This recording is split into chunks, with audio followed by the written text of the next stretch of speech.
Okay, so this is just a little exercise that you can do to prove your recall. This is not to train the recall, but it's once you've got a solid recall and you want to start practicing under high distraction, that's what this is going to be today. So you've got your dog being able to recall around balls and toys and people and all of that. Now we're going to work on having them recall off of food using Premack principle.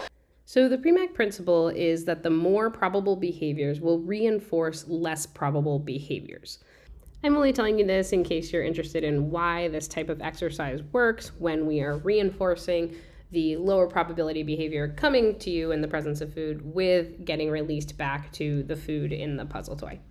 This is one of the main ways that I reinforce recall in the yard and the woods. I call the dog to me, they come to me, I reinforce, and then I release them back into their environment. Releasing them back into the environment where they want to be to do the things they want to do increases the likelihood that they're going to come to me when I call them.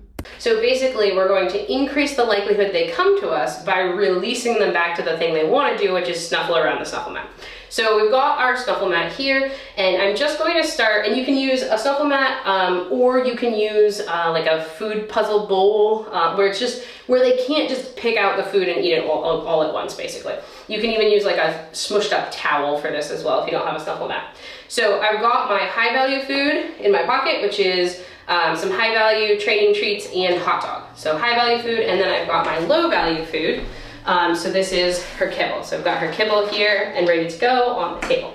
So what we're going to start with is we're just going to drop one piece of kibble in the puzzle toy. Once I do that, I'm going to prepare my hand with my treat in it. So my recall always looks like I want my dog to come to my hand, and we're going to basically ward against her not coming by having the treat in her hand, and I can lure her off if I need to. Ideally, she just comes off without it, but if I need to, I can lure her off. Important thing here is what we're clicking for is moving away. So as soon as she turns away from the food that she's actively engaged in, that's what we're clicking for, and then we feed her off of the mat. So I'm going to put my kibble in here, she's gonna snuffle it, and I'm gonna say, whip, come, and I'm going to feed her away from the mat, get a handful of this kibble, and I'm gonna say, free, and run over with her and put more kibble in her bowl. Okay, so every time she comes to me, she gets to go back to the mat and get more kibble. I'm going to preload my hand again, make sure that the dog will do what we're wanting her to do, and I'm going to say, whip, go. As soon as she turns away, I click, I feed her away from the mat, I grab my kibble, I say free, and we run back to the mat, and we put more kibble in for her to snuffle.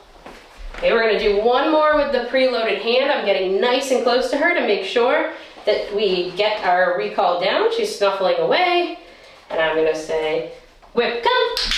She does.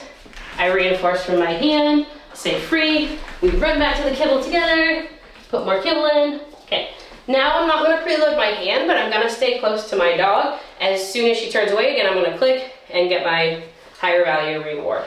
So I'm gonna say, whip, come. Good, she comes away.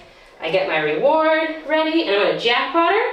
Yeah, good girl, what a fabulous girl you are. Awesome, that's so good. And I'm gonna get more kibble, throw it in, free, put more kibble. And you can use scatter if you have a word for throwing food on the floor, that works too. And now we're just gonna try one rep that we build up to coming all the way away from the food, no food in the hand. She's been snuffling for a little bit. So I'm gonna say, whip, come. Good, and I waited till she came all the way to me that time. If your dog is still at the beginning of this, you can just click for turning away from the food. That's what we want. And then I'm just gonna say free and release her back to the snuffle mat. All right, so hopefully that's a fun little game that you can play with your dog to start proofing your recall and her coming to you and her paying attention in the face of a distraction. Coming off of food is pretty hard for a lot of dogs, so this one is a fun one, but don't start it until your dog is really a solid come and you're working on that proofing level of the behavior. All right, have a great day, happy training.